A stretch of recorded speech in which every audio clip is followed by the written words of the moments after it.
is Joy News Prime. Hello, good evening and welcome to Joy News Prime. Coming up tonight, thieves dig and cut out 600 meters of underground cables in Takoradi, plunging parts of the metropolis into darkness and causing damage running into thousands of Ghana cedis. Water expert warns of imminent water shortage if Ghana Water Company does not take immediate steps to halt activities of sand winners in the eastern region. But the water company says the level of pollution has reached alarming levels. On the campaign trail today, former KMA Mayor and Yamwa Ponko embark on door-to-door campaign to boost President Mahama's chances of securing 1 million votes in the region. And in business, Minister for Employment and Labour Relations Haruna Iddrisu justifies a 10% increase in the daily minimum wage, saying the decision took into consideration the performance of the economy. Also, the National Road Safety Commission reveals the number of road accidents involving commercial vehicles, popularly referred to as trotro, is on the rise. We'll tell you why. My name is Arba Kumsin, and Joy News Prime is also available across Europe on ABN Television and DSTV and GoTV. Stay tuned.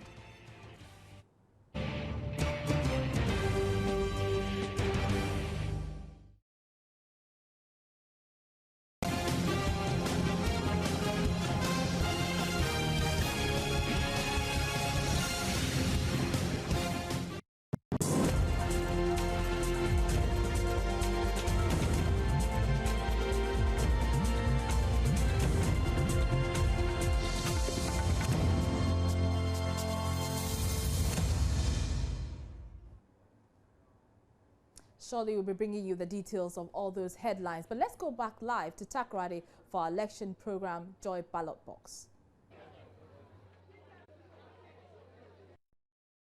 Ebotum aye ejumano. Then you bring your goods. Now when you want a percentage. Now ochade eleba be ejumano edama bano. Na say ejumano de ma banana. We know that we will get more youth to work on it. Yebenya ndom bebre amwa yedwuma wo adinim. And to train more people in skills so that they also use their skill to do more business. Earlier now, since I want to Ghana anymore. Yenyim there, se enforce biala obebem, especially se kenita krade. So wotum what the boy, young boys and young girls, no, edwuma sema. Odu baby, nobody is going to wait for the president. One anka say obe use one edwuma na why you know one ka say what I you want so edwuma. Into no all you now since you all kwado no. Me feel the CPP aban me and ya share that one that say yeba. We will train some Ghanaians so that you both to me na ka say ya edwuma no. Ubiala,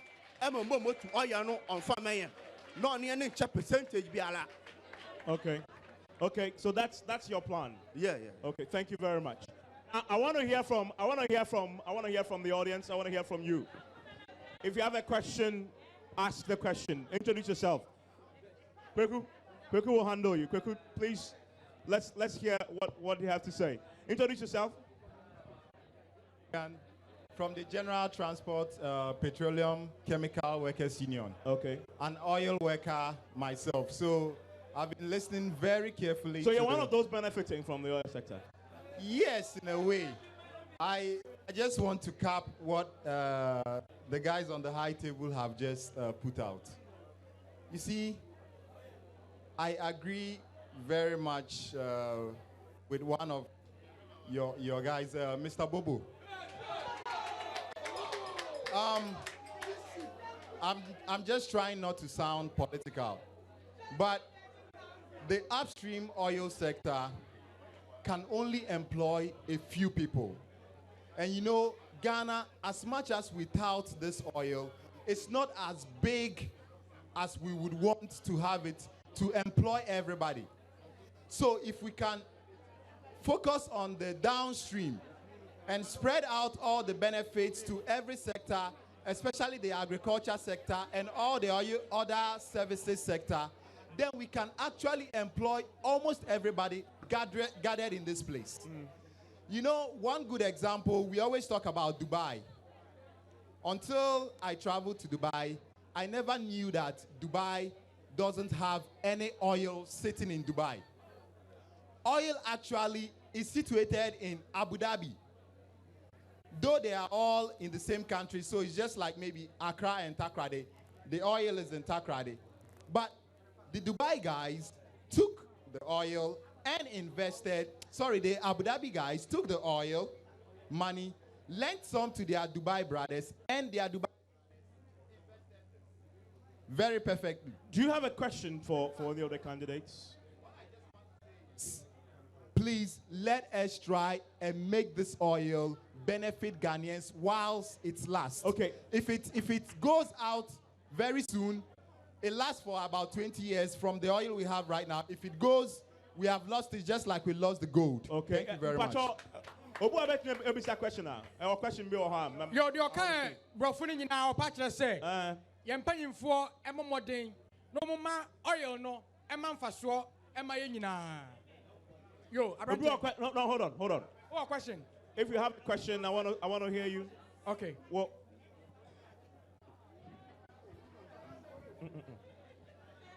thank you, Evans. It's rather unfortunate that our own Deputy Regional Minister, who's supposed to have been here to address some of these issues being raised, is not here. But talking about the fishing industry, Sekedi in particular, and I want to put this question to my candidate, Lawyer Mesa. Okay.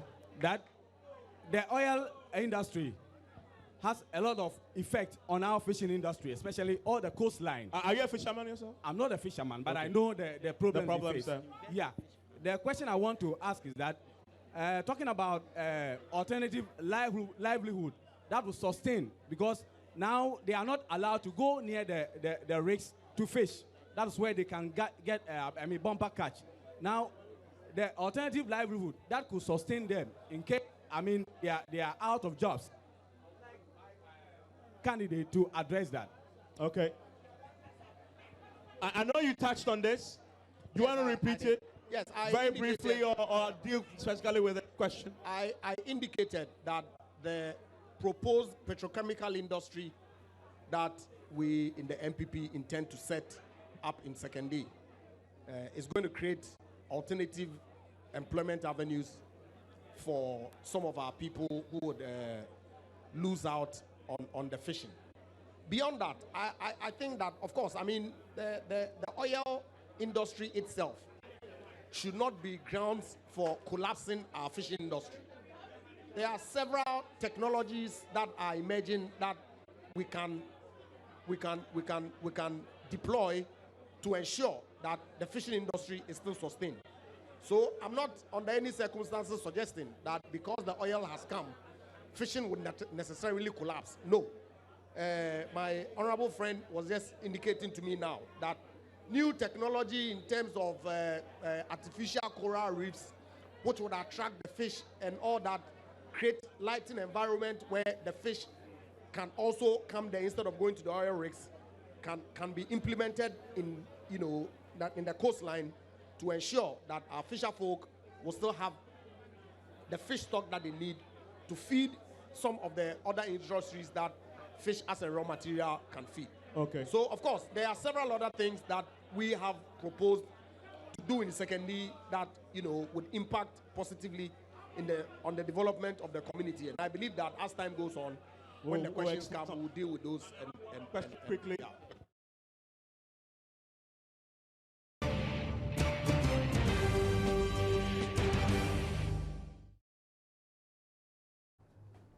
Thanks for staying with us. This is Joy News Prime. In our first story, thieves have cut 600 meters of underground cables in Takoradi, plunging part of the metropolis into darkness. The cost of the cables, which is estimated at 1 million Ghana cedis, were dug out by the thieves Friday dawn, cutting power supply to the Takoradi port, Gasim, Takoradi flour mills and other strategic installations within the city. According to the ECG Western Region PRO, Philip Osebunsu, the obstruction in power supply to these facilities will cost the ECG 200,000 cedis if it takes the power distributors 2 days and it will take the power distributors 2 days to fix the problem.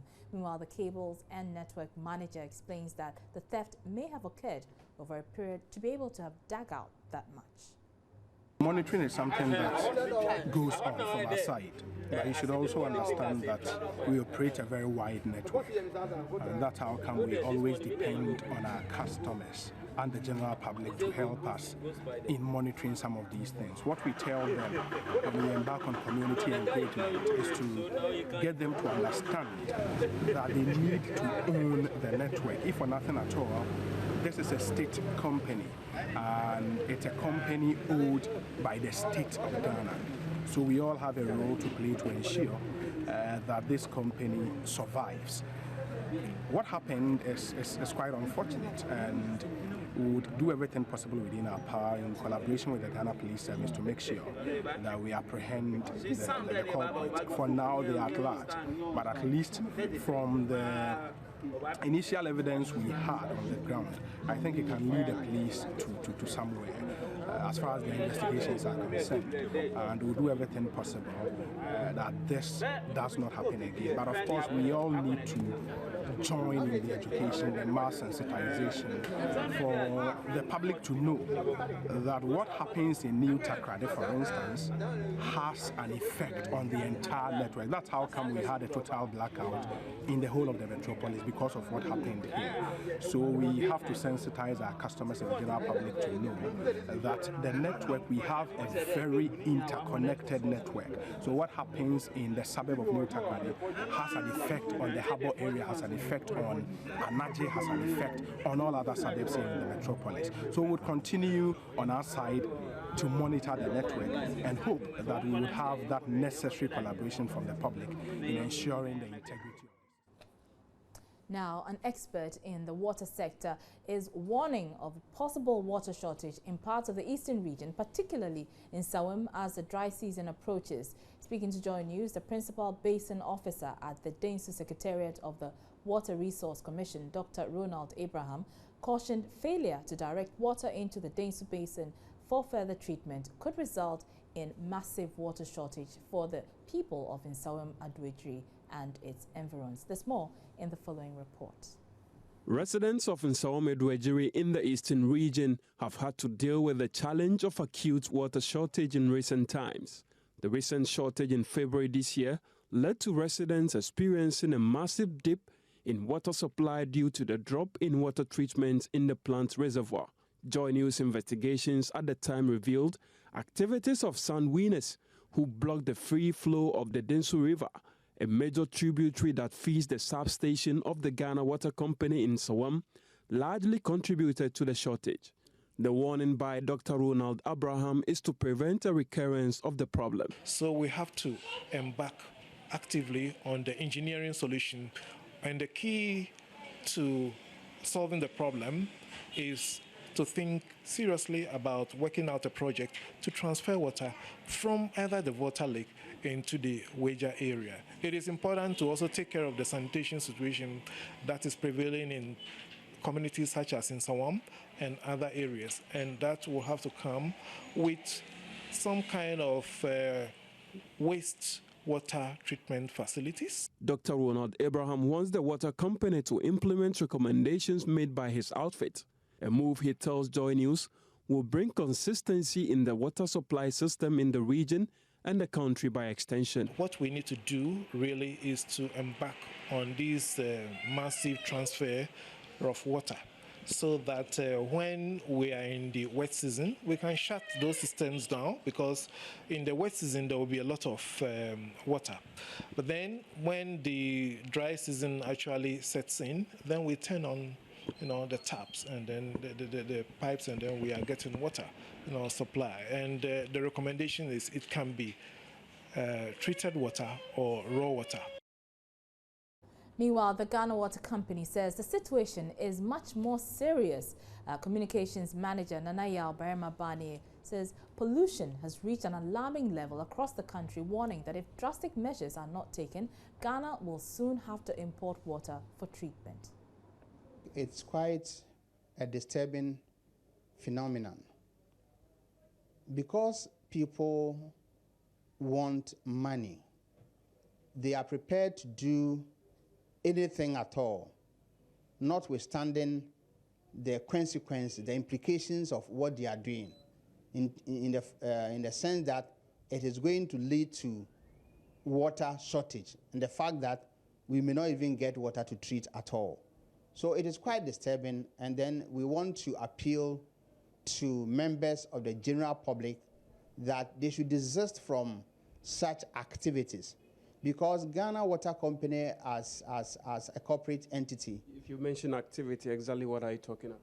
What they did the last time that prevented people of Nsawam Adwajiri from getting water, for Ghana Water Company to get water to treat at the Nsawam treatment plant. What they did was that some people were winning sand. They were winning sand, so they diverted the course of the water.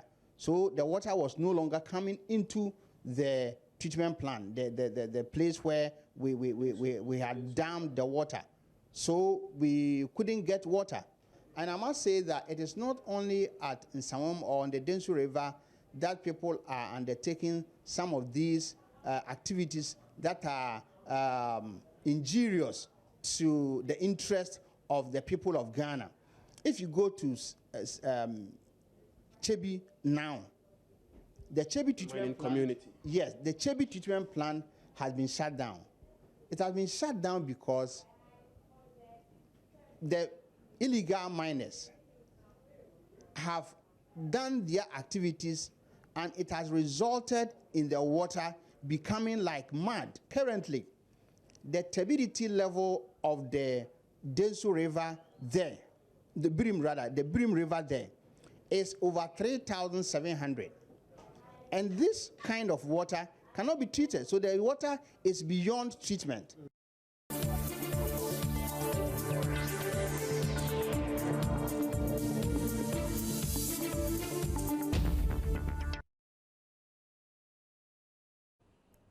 Time for business now, and Emmanuel Abuajiri joins me with the latest. Emmanuel, what's making news on the business front? Well, we have several items, but the headline is that the Labour Minister is actually justifying the 10% increase in the minimum wage, which was announced yesterday. Would it have anything to do with Dr. Bawumia's lecture yesterday? You know, he did mention that. No, I think it was announced before the lecture.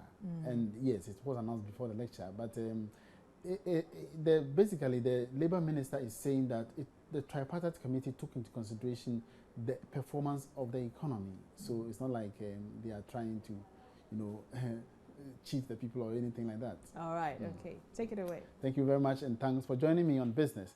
The Minister for Employment and Labour Relations, Haruna Iddrisu, has justified the 10% increase in the daily minimum wage, saying the decision took into consideration the performance of the economy. The minimum wage is a daily amount below which no worker in the country is expected to be paid. It was increased from 8 Ghana cedis to 8 Ghana cedis 80 pesos. Speaking at the 56th Annual General Meeting of the Ghana Employers Association, Mr. Iddrisu said the increment, though insignificant, would provide some relief to especially lower-class workers.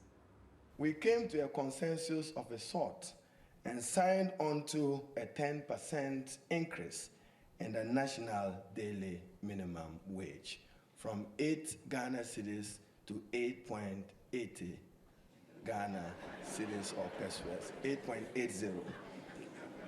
There were, and today at least Nanado has spared me the biggest agony. I don't know what he will do at luncheon. I thought as part of his promises, he would have announced an increase in the pay for workers. But at least that he has spared us for a moment. For many who don't understand the principle of the national daily minimum wage, it was to take a swipe at government. that 80 pesos is too small. For many of you businesses, you understand that is cost to you, and therefore it cannot be small. In determining it, we do an overall assessment of the performance of the economy and what its implications can be. Wage negotiations and its determination remain a principal wage policy instrument by government for purposes of economic subsistence. What we have in Ghana is determination of minimum wage and not a living wage. It supports economic subsistence. It cannot make life bearable at the same time. I'm sure someday we will walk the journey of a living wage if we get better and employers do better.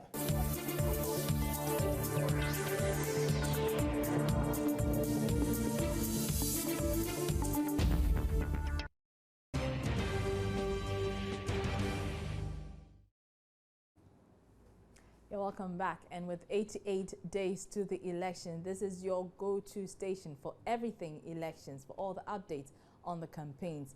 Now, minority political parties are accusing the ruling National Democratic Congress and opposition New Patriotic Party of conspiring with the Electoral Commission to deny them opportunity to participate in the 2016 general elections. The Commission, at an IPAC meeting Thursday, set filing fees required for presidential candidates at 50,000 Ghana cedis and that of parliamentary candidates at 10,000 Ghana cedis. But the smaller parties have rejected the 500% increment, describing it as a ploy to keep them out of the contest. The Convention People's Party, the Progressive People's Party and Democratic People's Party have rejected the decision of the Electoral Commission to set filing fees for presidential candidates in this year's polls at 50,000 cedis, with parliamentary candidates paying 10,000 cedis. It was a long, winding meeting interspersed with drama and a walkout staged by flag bearer of the Democratic People's Party, Thomas Wardbrew, midway into the IPAC meeting over the astronomical increase. Listen, you are talking about. Listen, it's a notorious fact that the conditions are tough in this country. So all that I'm saying that the democracy, electoral matters and all that, they are by themselves explosive issues. Like?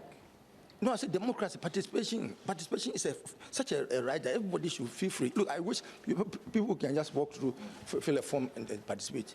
They should not even be involved in that thing. They should let a neutral body deal with that. National Policy Advisor of the PPP, Kofi Asamoah-Siang, accused the EC of monetizing Ghanaian politics and asked that the amount be scaled down. There is obviously a conspiracy between the two of them to crowd out the growth of other political parties. That is why they'll be comfortable with these outrageous figures.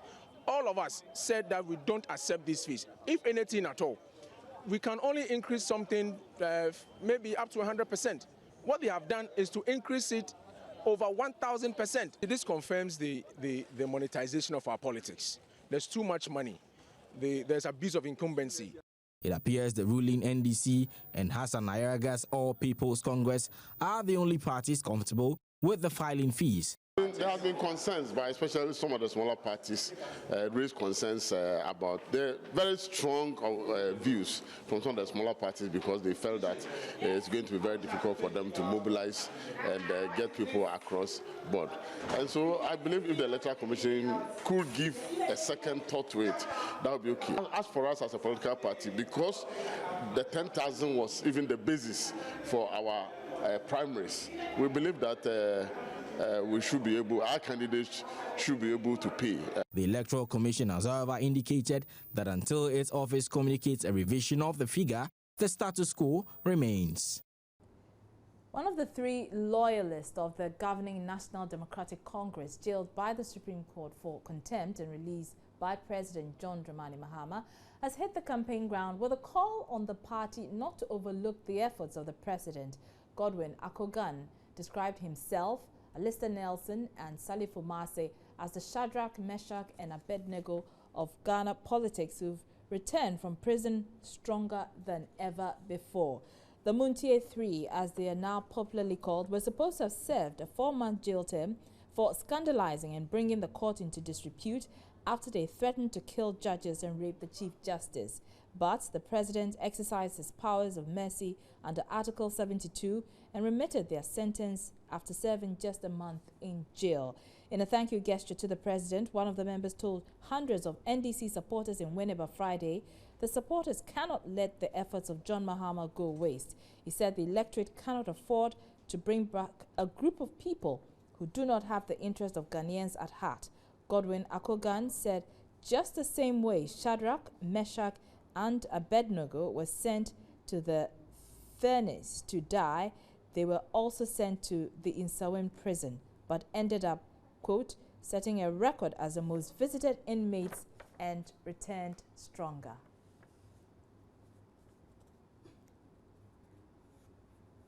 Now, after his exit from the Kumasi Metropolitan Assembly, former mayor of Kumasi, Kojo Bonsu, has teamed up with embattled former MCE for Ejiso, Yamoa Ponko, in a different capacity. The two have begun an 80-day door-to-door campaign to help President Mahama attain his 1 million vote target in the Ashanti region in the December polls. Kojo Bonsu kick-started the campaign from his hometown in the Ofinso South constituency. It was accompanied by 8 known NPP members of the Kumasi Metropolitan Assembly who have crossed carpet. He's been moving from house to house propagating the achievements of President Mahama in the hinterlands. Love FM's Erastus Asare Donko reports.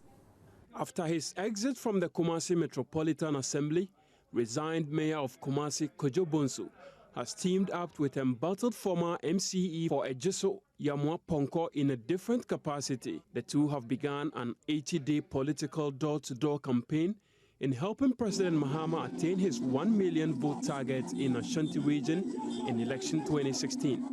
Kojo Bonsu kick-started his campaign from his hometown in the Ofinso South constituency. With him were 8 known NPP members of the Kumasi Metropolitan Assembly who have crossed carpet. He has been moving from door to door, propagating the achievements of President Mahama in the hinterlands.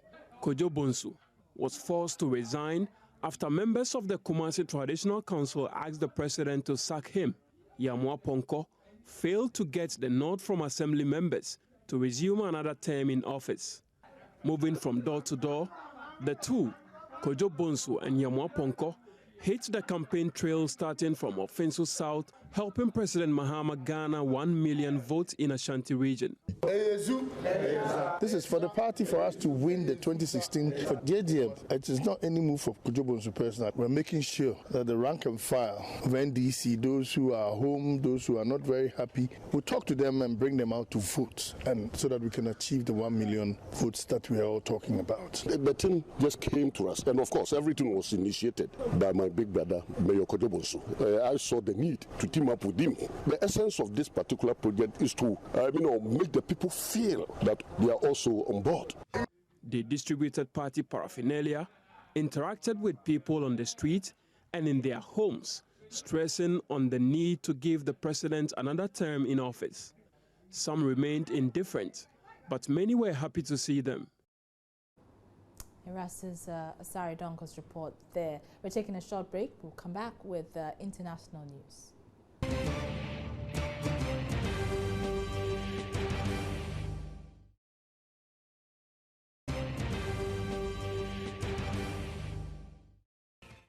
Now, the National Road Safety Commission says the number of road accidents involving commercial vehicles, popularly referred to as trotro, is on the rise. The NRSC believes the commercial vehicles pose a high accident risk to passengers due to the poor maintenance culture of the vehicles. According to the Commission, one of the biggest challenges is rescuing victims of road crashes from these rickety vehicles. Ifwa Evans Shinnery visited 2 of Accra's busiest bus terminals to investigate the state of trotros and the risk posed to passengers.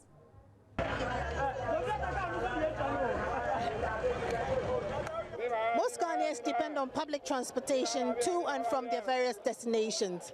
Public transportation comes in different forms. There can be churches, taxis, buses, or a train. Today we're here to find out the conditions of some of these churches. We want to find out whether it's safe or unsafe to ride on them. Churches are the most common means of transport for Ghanaians, and they are privately owned.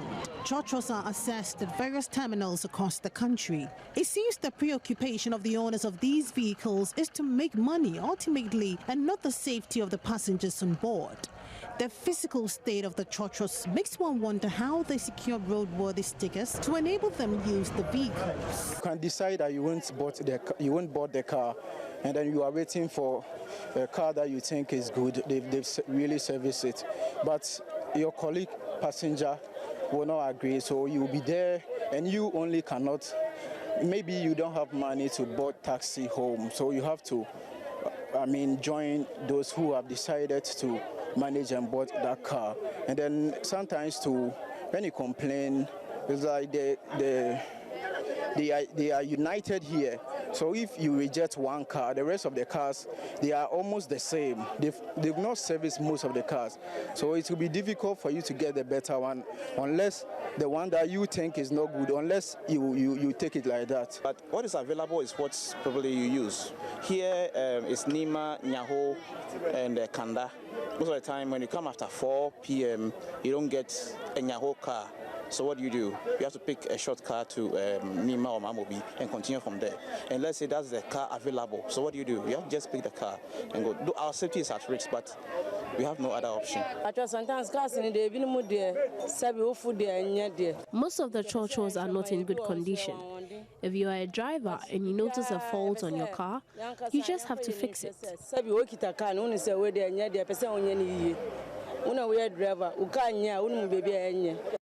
Many churches I came across during my round are in an appalling state, to say the least. Passengers are exposed to one too many injuries and discomfort. So I just got onto one of the churches here at the station. Let's check out what it looks like in here. The interior and exterior of these vehicles are worn out, while in some extreme cases they are unbalanced on the road. But the drivers contend they fulfill their part of the bargain by sending the passengers to their destinations. Some other drivers said though they are aware of the risk involved, they just cannot give up their job. They say the scanning system.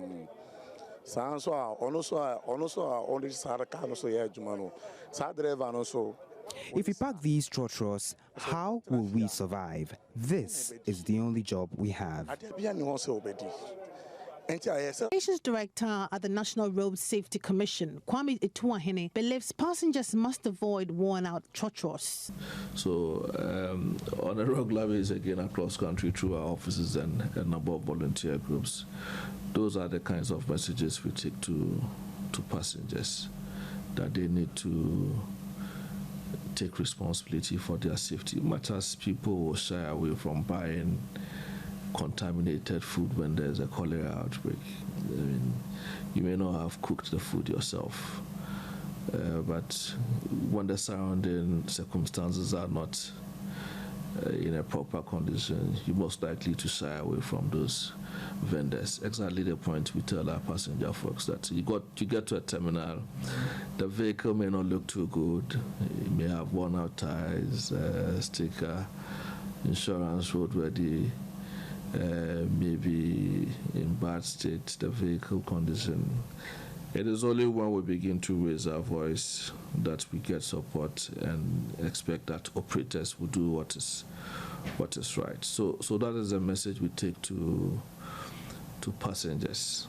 Meanwhile, an assistant manager in charge of vehicle registration at the DVLA, Edwin Ofori, blames driver unions for not doing enough to ensure their vehicles and passengers are safe. The work is no one man's job. One man's job. DVLA, that is why every Wednesday we have a task force on our roads. Every Wednesday we have a task force to check some of these problems, and then, when you identify that your vehicle is rickety, they identify the areas that we feel you should fall. They'll put it on the prohibition list. then your sticker will be removed. With anticipating that now you are not roadworthy, therefore you cannot use the car on the road. So straight away, you go to the workshop and get all these things fixed. Then you bring the vehicle to DVLA. If we certify that now it's okay, they will give you that same sticker, because when the sticker is removed, we don't destroy it. We keep it till you come back to certify that you've gone to fix those items that were identified. Then the sticker is given back to you.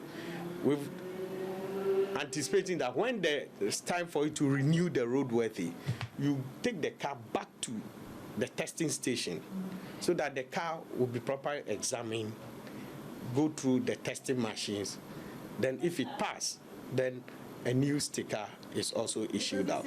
Speaking off camera, Vice Chairman of the GPRTU, Robert Saba, says they are doing their very best as a union to stop such vehicles from operating. He says measures they have put in place include giving drivers 3 months to fix their cars or stop using them. The drivers, however, say if government will provide them with new vehicles, they'll stop driving these rickety vehicles that only put passengers at risk.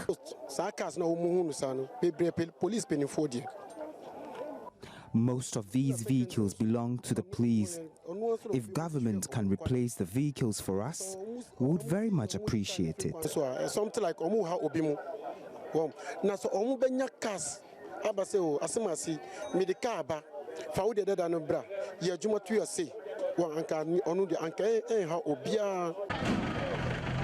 Ifwa Evans Chinri for Joy News.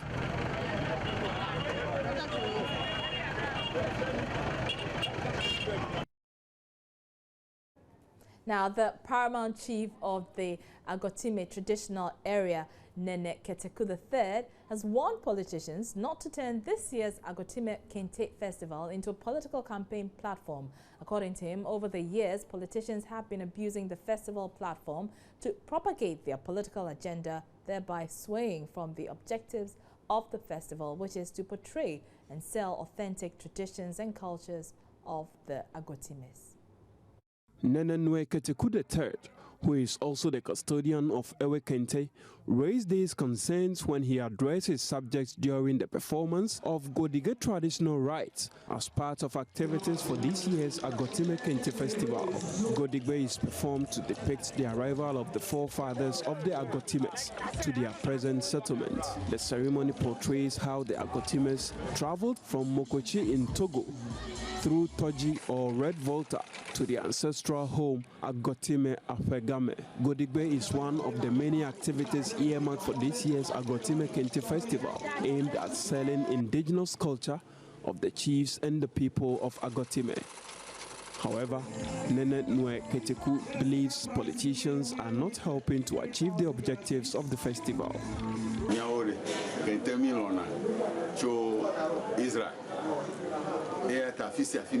I have observed that previous festivals served as a political rally rather than its purpose of exhibiting culture and tradition of our forefathers. The last time I said it, some people misconstrued the information and told the NDC I said they talk too much during the Grand Durbar.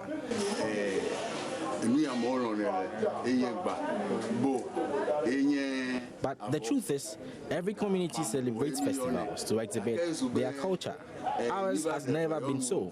Politicians rather tend to use the Kente Festival platform to campaign and promise projects that are not even feasible in our community, just to entice and win votes from residents. We don't want this to happen this year.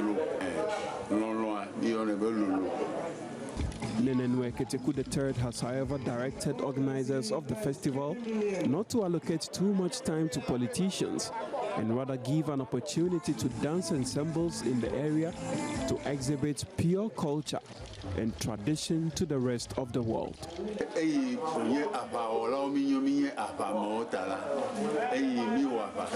The festival organizing committee must ensure they reduce slots for addresses and give the dance ensemble chance to display to the whole world what our culture and traditions are made of.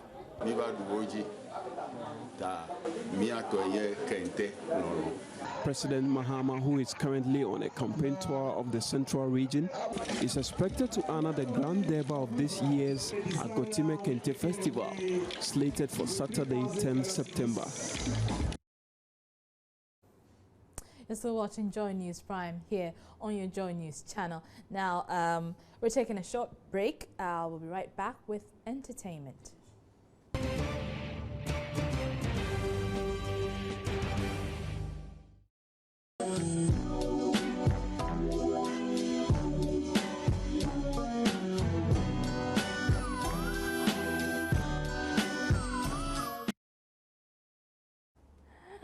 And time for entertainment, and Miss G joins me with all the details. Miss G. Hello, Rabs. Looking glorious as usual. Yes, and we are kind of wearing some identical Yes, fabrics, this is a very popular design, and I've seen various shades and variations of it. Yes. And it's very lovely. Very, very lovely fabric. But, you know, it's a political season, and the people in the creative art industry cannot avoid being political.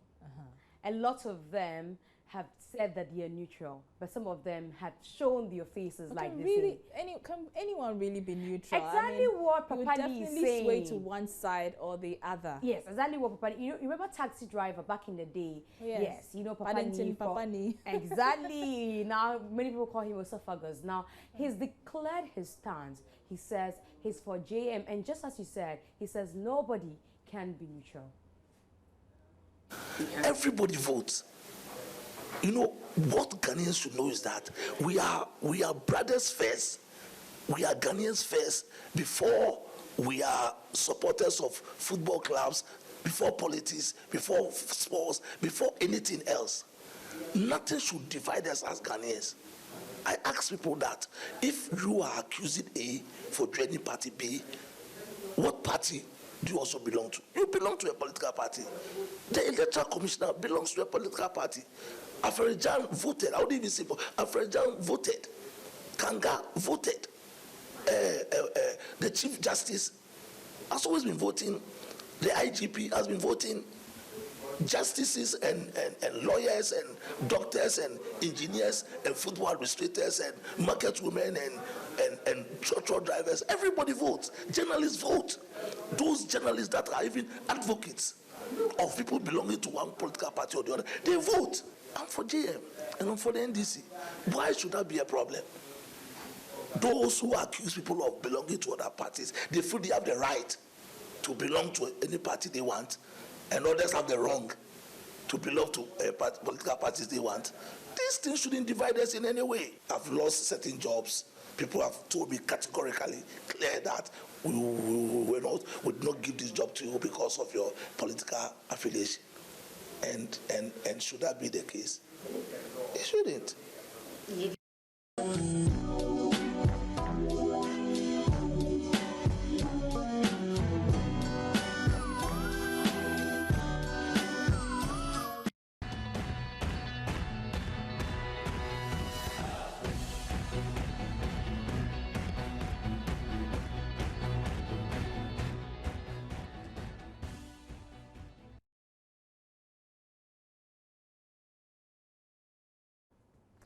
Time for sports now, and Gary Al-Smith joins me with all the details. What's happening on the sporting front, Gary? Well, there's Ghana Premier League this weekend. There's also the Manchester Derby. Everybody has been talking about it. Okay. That Man United and Manchester City are playing. That there's so much money involved. Okay. You know, so it's part of it. All right, take it away.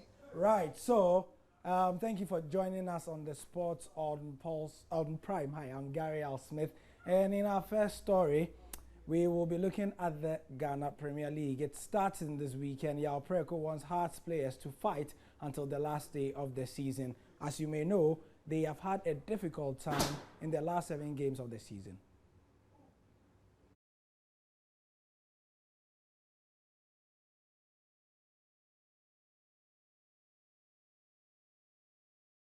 Until the Fat Lady sings, we're not going to give up. We're going to go in every game 100%. and give our best. As I've been telling the boys, you don't need to put any pressure on you. You need to work very hard. We have our destiny in our hands. We need to work very hard at training, and then on the day of the game, we just make sure we go in there, relax, enjoy ourselves, and then see how it goes. Because in football, it's all about 90 minutes, and 90 minutes without pressure, you can achieve your goals. If you go in there with pressure that you have to just go and win and go and win, you'll be hurting yourself. Okay. So we're taking it quietly. We've been working, and we believe Sunday we'll see how it goes.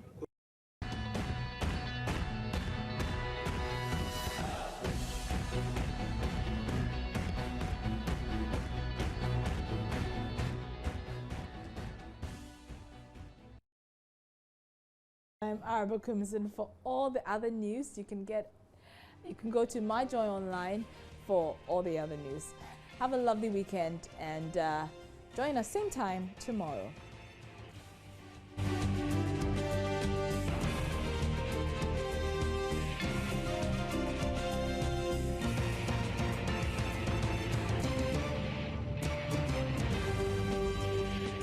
This is Joy News Prime.